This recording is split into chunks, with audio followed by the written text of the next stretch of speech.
สบายดีจ้าสบายดีพี่น้องสบายดีสุขคนค่ะสวัสดีตอนเช้านะคะตอนเช้าวันนี้นะคะพี่น้องสบายดีเด้อกับบรรยากาศดีๆฝนตกลิ้นอีกแล้วฝนมันหูเวลาพี่น้องฝนมันหูเวลามันตกลิ้นอีกแล้วนี่มันตีห้าแหละฝนหูเวลาตกหาตีห้ากับหาโมงแรงของทุกมือเหมือนมันเหตุงานเลยมันหูเวลาฝนก็ได้กำลังสิไปหาหน่อไม้นางขาวกับแม่น้องตีนะคะว่าสิได้ป่ะพี่น้องเข้ามาเบิ่งเข้ามาชมเขาให้เป็นกำลังใจกันได้จ้าพี่น้องจ๋าฝากติดตามในเด้อจ้าพี่น้องผิดพลาดประกันใดก็ขอโทษขออภัยเด้อจ้าพี่น้องว่าที่ผิดพลาดทางการถ่ายคลิปหรือว่าผิดพลาดทางการบอกคำจ๋าหรือว่าผิดพลาดทางอีกอย่างก็ตามก็ขอโทษขออภัยไว้ก่อนเด้อจ้าพี่น้องจ๋าตอนนี้ลงมาห้วยแล้วนะคะสิไปหาซับนางขาวอะไรก็ยามได้เขาขุดมันแจงนะเพราะคือว่าจะถามหายามนี่ซะคือมันนะถามหาคือมันบ้านได้ขืนมันหันหอดยามมันคือมันน้อยว่าใบน้อยว่าป่ะพี่น้องไปหาซับน้ำไม้น้ำกันฝนก็ตกดินเสมอแข่งฝนเสมอภูมินันทานเก่งแหละเสมอในแข่งฝนตลอดอันนี้สิเป็นลำหวยนะพี่น้อง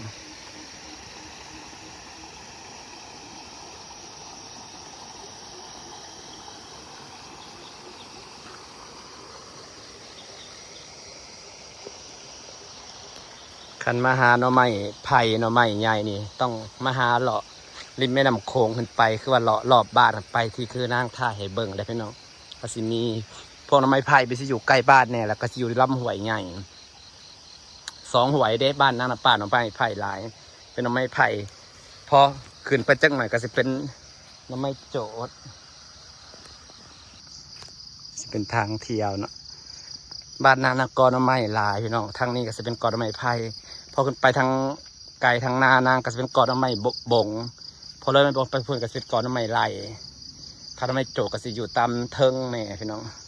มีทุกหน่อไม้นะถ้าริมโค้งก็จะเป็นหน่อไม้กระสะริมโค้งสิมีหน่อไม้กระสะมีทุกสายพันธุ์แต่ว่าตรงมันสิแบ่งเป็นโซนกันริมตามขอบไปน้ำโค้งไปเรื่อยๆก็สิมีแต่หน่อไม้กระสะไม่กระสะก็อ่อนเด้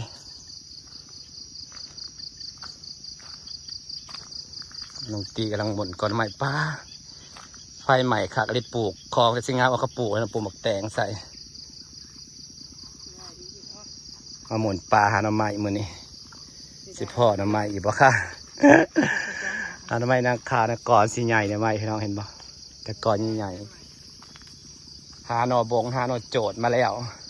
แต่หน่อนางคายังไม่ได้มาหา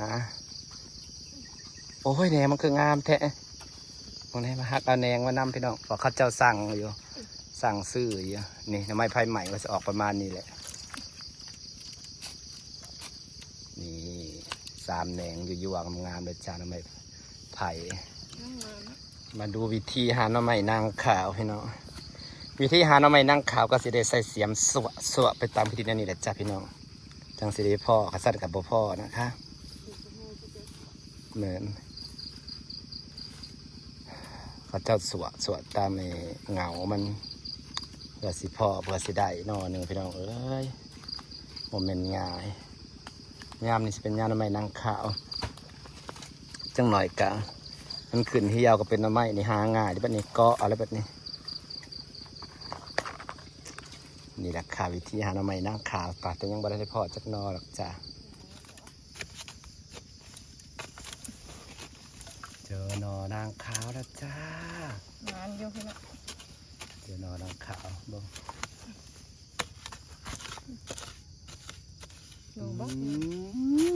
หนอจะเป็นใหญ่เลยนะ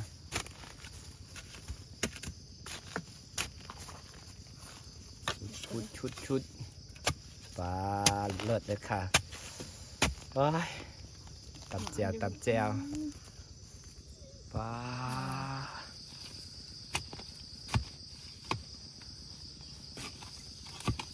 ตำแจวอยู่ๆอ่ะโอ้หนอเดี๋ยวก็แกงอิ่มแล้วจ้าพี่น้อง เอาสับไปต้มนะคะ วันนี้ไม่เต็มตาเราไม่กลับต้มกินกับน้ำพริกกะปิแจ่วกะปิยั่วๆนี่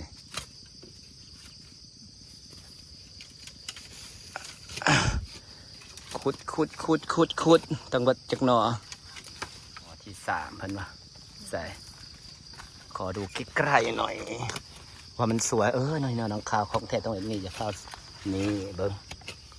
พี่น้องขาวของแท้กอนี่ได้3 หน่อจ้าขาวของแท้นี่ต้องได้ขุดต้องขักนะพี่น้องนี่สีขาวยั่วๆเลยจ้าหน่อนางขาววิธีการหาหน่อนางขาวจังสี่แหละพี่น้องเอ้ยต้องได้สวะเบิ่งหอบกอจังสี่แหละบ่มันอีหลีนี่หาบ่ได้เด้ต้องได้ขุดแต่ยังเบิ่งคักแหน่กอน้ำไม้มันก็กอใหญ่นี่พี่น้องนี่แหละขุดสะสวะเบิ่งได้สั่นแหละเพื่อสิพ่อกะพันบ่มันอีหลีก็หาบ่ได้เด้อจ้าพี่น้องแม่น้องตีกำลังสวะหาหน่อนางขาวอยู่จ้า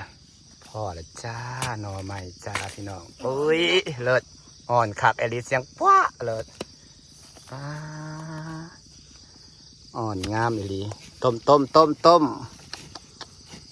ยั่วๆด้วยจ้าต้มหน่อไม้มาเลยนี่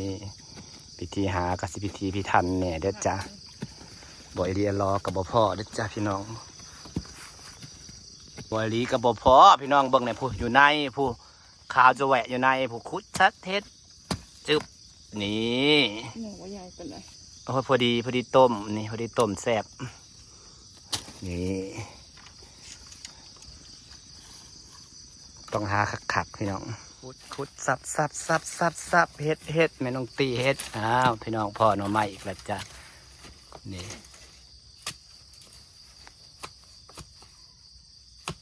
จะหน่อยกระย่ามันขึ้นเหี่ยวก็จะกินไส้1เล่นนี่ยังเป็นกินไส้แบบว่านี่พอดีต้มพอดีต้มต้องสวะเข้าไปขักต้องหาขักเมื่อยเด้ต้องหาทำไมเป็นผมเมื่อยเนี่ยจะคุดตลอดเวลาหมุนป่าพี่น้องยากแกงเดียวคือยากหมุนป่าเลยมาหาหน่อนางขาวเด้อพี่น้องพอช่วงนี้หน่อไม้ไผ่ใหม่ก็ขึ้นเหี่ยวเบิดแล้วอ่อนเหี่ยวเบิดแล้วขึ้นเหี่ยวเบิดแล้วก็เลยได้มาวันนี้ก็เลยเปลี่ยนเป็นการไปหาหน่อไม้ไผ่ใหม่ก็เลยมาเป็นหาหน่อไม้นางขาวไปต้มว่าหน่อไม้มันก็ขึ้นเหี่ยวแล้วเนาะหน่อไม้อันนั้นนะนี่แหละพี่น้องหาหน่อไม้คันมอมันอย่างนี้ก็บ่ได้เด้อหาหน่อนางขาวก็ได้ต้องได้ขุดได้สวะหาได้ยังหาคักเลยอยู่ในปุ๊บสั่งบ่พอให้ปวกแก้วหมูเลยเนาะโอ้ยพอดีอ้ายหน่อพอดีต้มเลยต้มเหมือนอ่อนเลยพี่ต้องอ่อนอยู่ดีได้หน่อนางขาวขานี่หักกระพนอ่อนต้องได้สวะหาคัก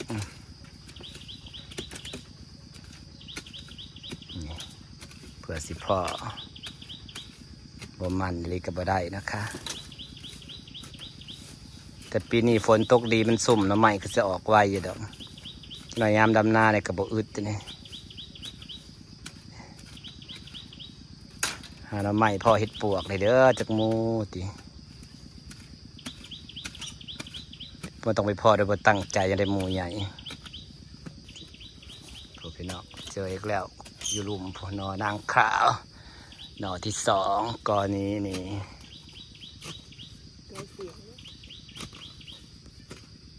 ขุดพอสิพ่ออีกบ่นี่พี่น้องพอมันอยู่พื้นดินเนาะครับบ่ซับตรงไอ้ดีแล้วก็บ่เห็นได้หมุนทั้งน้ำเกาะทั้งไอ้ยังพี่น้องเอ้ยเพื่อจะได้แต่ละนอนี่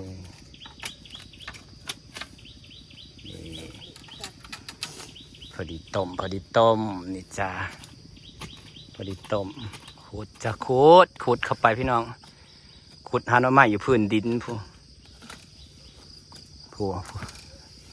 ผมมันอย่ารีบมาได้นะเจ้าอ้อยหนดแดงจะเสด็จมาคบข่อยแดงคุยผู้อยู่ในผู้อันสิขุดจึงหน่อใหญ่เดี๋ยวบ่หน่อใหญ่ปกติหน่อนางขาวพี่น้องอยู่ในผู้ได้ผู้ขี่ออกมาอีกจามุนจ้านี่จ้าได้ราคาหน่อหนึ่งหน่ออยู่ในเลยนี่หน่อยงามๆผู้อยู่ในผู้หน่อบักใหญ่หนึ่งว้าสามสี่มุนมุนเลิศมุน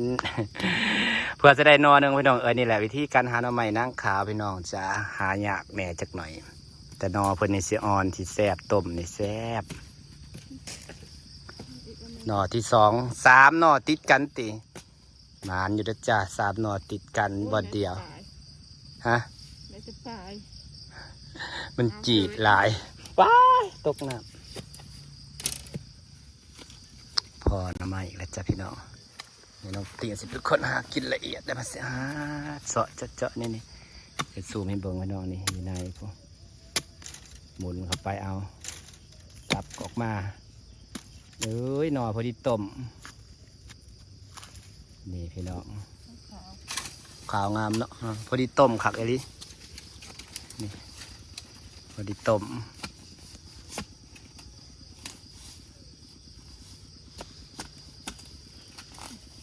นี่พอดีต้มสามอยู่กอนี่ได้หาหน่อแล้วกอเดียวก็พอต้มพี่น้องเอ้ยการหาก็ต้องพิธีพิถันเนี่ยต้องเมื่อยเนี่ยมันแน่ขุดคักจังพ่อบอกมันมีทั้งใบมันแดกอย่างกับกอดอกไม้มันก็สิเป็นกอใหญ่เนี่ยพี่น้องกอดอกไม้ไผ่เป็นสิกอใหญ่ตะพังหวยกระสันรถซับเข้าไปแสนหน่อใหญ่ปะได้ยินแต่เสียงกระเท้าเสาะเข้าไปมันจะได้ยินเสียงไงเสียมซับเลยดอกพี่น้องเสียงจ้วะมันอ่อนหน่อไม้ใส่เบิ่งกันเด้อผู้อยู่ในเป็นสีขาวๆผู้อยู่ในคักไงดิมันอยู่ในเนาะมันอยู่ในอันนี้ขี้ดินยังเสียกดกินถึกปลายมันบ่ป้าผู้เนาะทำไมสีชมพูปลายเหี่ยหน่องามเนาะเมื่อกี้เสียงจวดก็จะถึกปลายเพิ่นถึกปลายได้ปะได้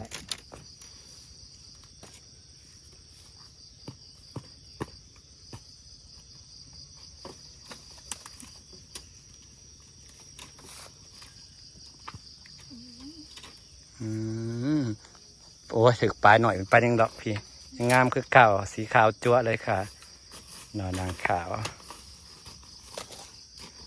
สิเต็มกระตาเลยนะคะพี่น้องค่ะแป๊บเดียวนะคะ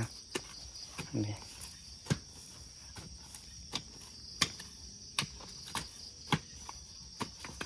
สิบเห็นหน่อมันชัดเจนพี่น้องเพราะฉะนั้นหน่อไม้มันจะอยู่ในต้องได้ขุดเปิงขุดอย่าง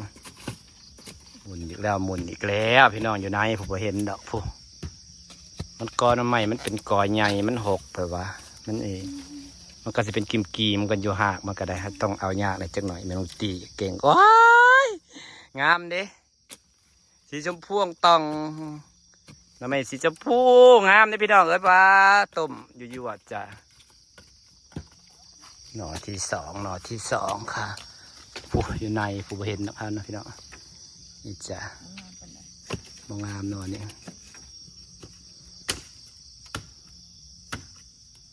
โยนมาจ้ะยังมีอีกอยู่ในพวกทำสีหมุนพี่น้องเอ้ยเสียงปวดเสียงโปรดว้ายหน่อสวยไม่แกล้วนี่หน่อสวยไม่กระจ่าเสียงปวดปาดนะคะนี่พาหน่อไม้ก็สิพอตะหังมิมนี่แหละค่ะตะหังมิมห หางใหญ่อยู่ดิ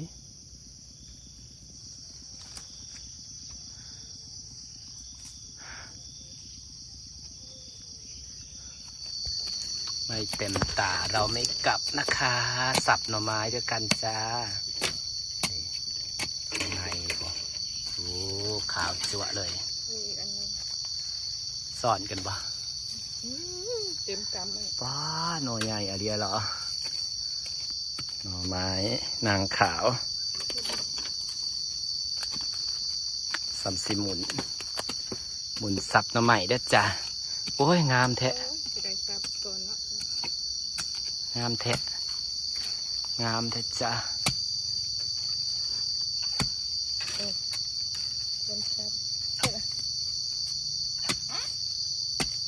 นี่สองหน่อ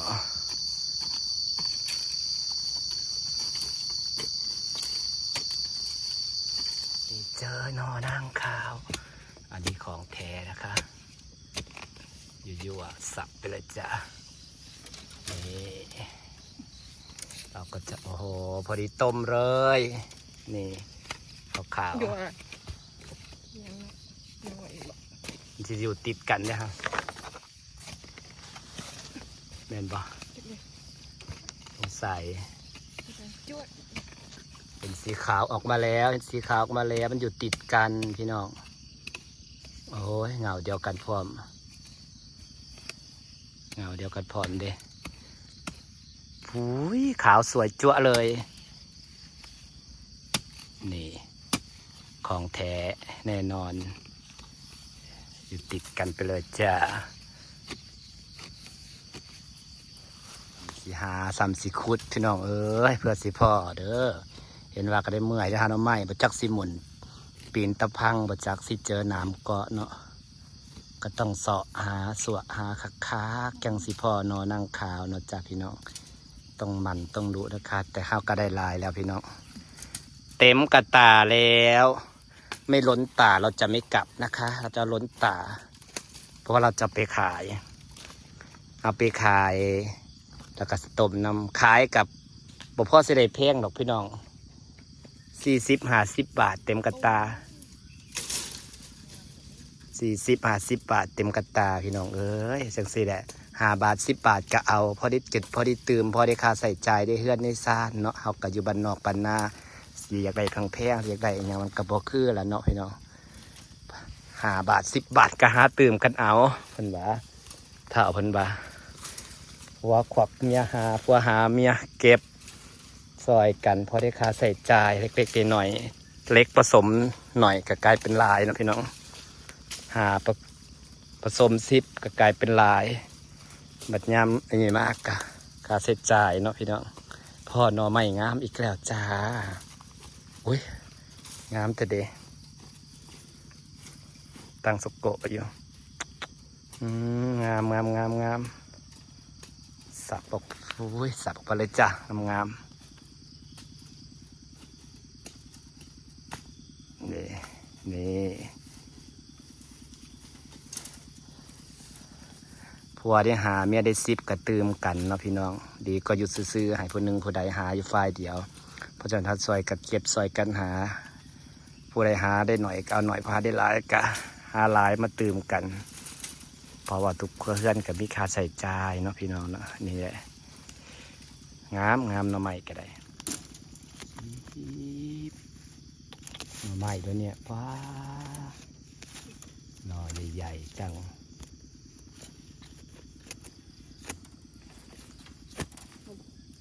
สับเลยจ้ะอ๋อติดกัน2 หน่ออย่างงามนี่อุ้ยเลิศจะมีต่อยบักจ้ะเลิศจ้าหน่อใหญ่ๆสวยเลยจ้าหน่อไม้จ้าสับไปเลยนี่เสียงจวดเป็นตาอ่อนเป็นตาต้มแสบเถอะวะนี่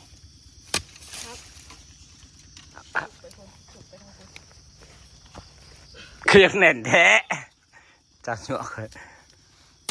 เอาอีกนี่นี่เสียงกวาดหน่อไม้จามุนซัมซิมุนพี่น้องเอ้ยคนขยันอยู่ที่ไหนก็ลำบากเขาบอกแต่สิลำบากต้องไปอยู่ซื่อๆคนจีขานเขากระนังกระนอนอยู่ตัวแต่คนขยันแหละไปอยู่ซื่อๆแนวเป็นแต่เห็ดกับพักกันเห็ดนี่เลยคือข่อยเลยเนี่ยปลูกได้ต้นใหม่จะปลูกอย่างไม่ต้องตีกำลังมนเอาหน่อใหม่จ้าพี่น้องจ้าเราต้องขยันเราถึงจะมีกินนะคะขนาดขยันว่าดุแล้วก็ยังบ่มีกินอยู่จ้าพวกเจ้านางนอนอยู่กับเจ้ายังลำรวยเอาโอ้ยหน่อยาวขึ้นที่ยาวเลยตีขึ้นเอาตัวนี้ละแกงเนาะกัดไปมันแกงก็ได้ซองแหนงกระเพาะแกงแล้วจ้าพี่น้องเป็นขึ้นเฮียวแหละจ้า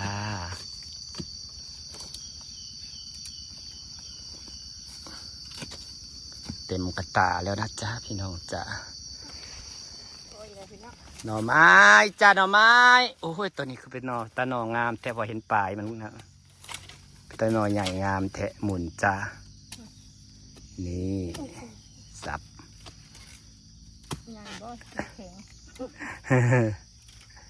มันบริยูพื้นดินลายเนาะอยู่พื้นดินลายมันสีขาวมันสีอ่อนนะไหมนี่เสียงจวดฟังเสียงซับแหละจ้าเวลาเขาสวะเขาจังหัวใจจังหัวมีหน่อไม้เสียงถือมันก็สีดังกวัดเลยหน่อไม้ตั้งเทเลอร์อีกแล้วนี่หน่อสับจะสับว้าเสียงปวดเลยเสียงปวดกระหมุนนะจ๊ะน้องงามๆเนาะฮะแต่พอดีต้มพอดีอ่อนพี่น้องไอ้ต้มน้ำพริกกะปิยั่วๆจ้ะกะปิยั่วๆจ้ะหล่นกระตาแล้วเดี๋ยวน้ำไม้งามเถอะเด้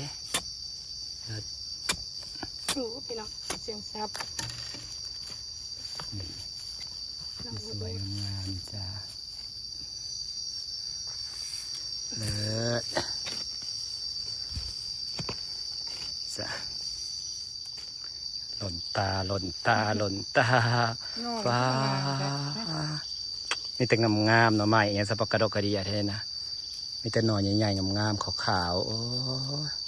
30ต้มพริกกะปิเต็มตาแล้วก็สิได้มืออะไรเด้อพี่น้องสิล่างมาใหม่ก่อนจังมือ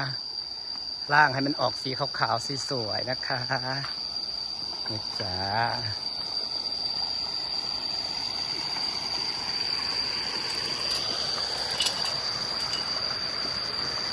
ล้างหน่อไม้ก่อน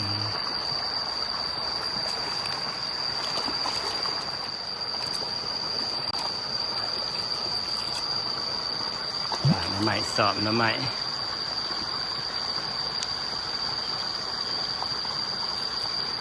สอบหน่อไม้ล้างหน่อไม้ให้มันขาวงามผลการหาหน่อไม้มาเมื่อนี้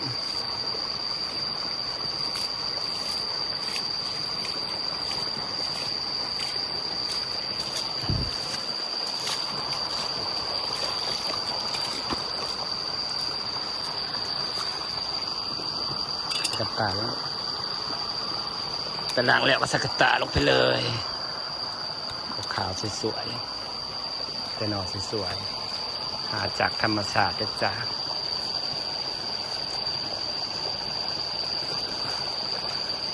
สอบหน่อไม้พี่น้อง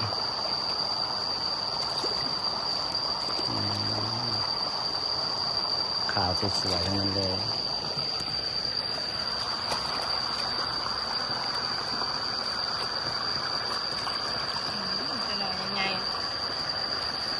งามเลยเนี่ยสวยๆขาวๆต้มยั่วๆจ้ะ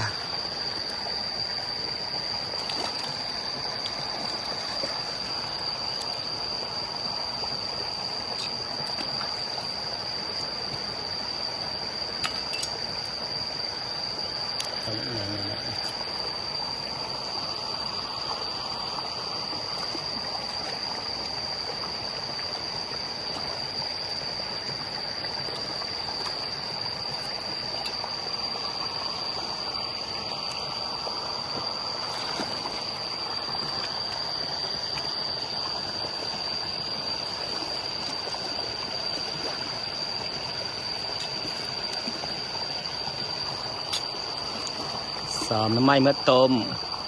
จมอยู่บ่ คิดว่ามันจะจมไม่จมจ้ะไม่จมจ้ะ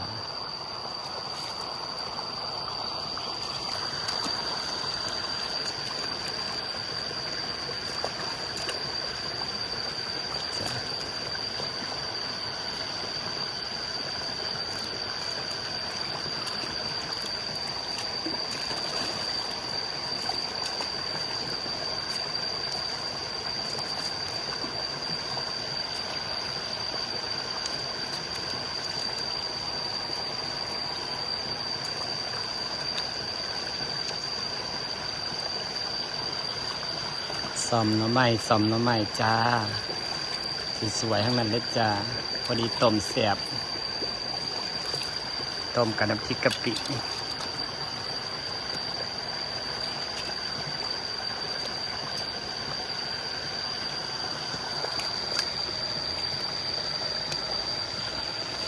งามเด้นะหน่อย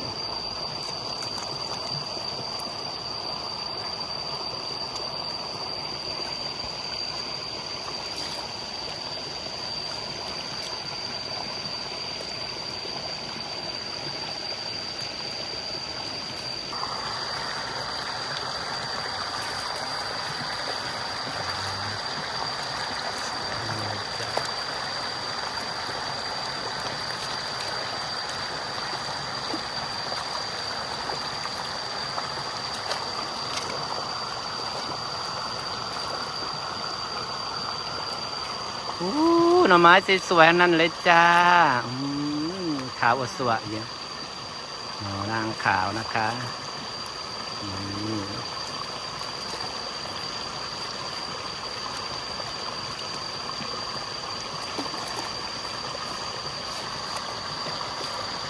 อ๋อเต็มกระตาพอดีเลย ฝากบรรยากาศไว้สำนีนะจ๊ะขอบคุณทุกคนที่ยังติดตามนะจ๊ะสบายดีจ้า ส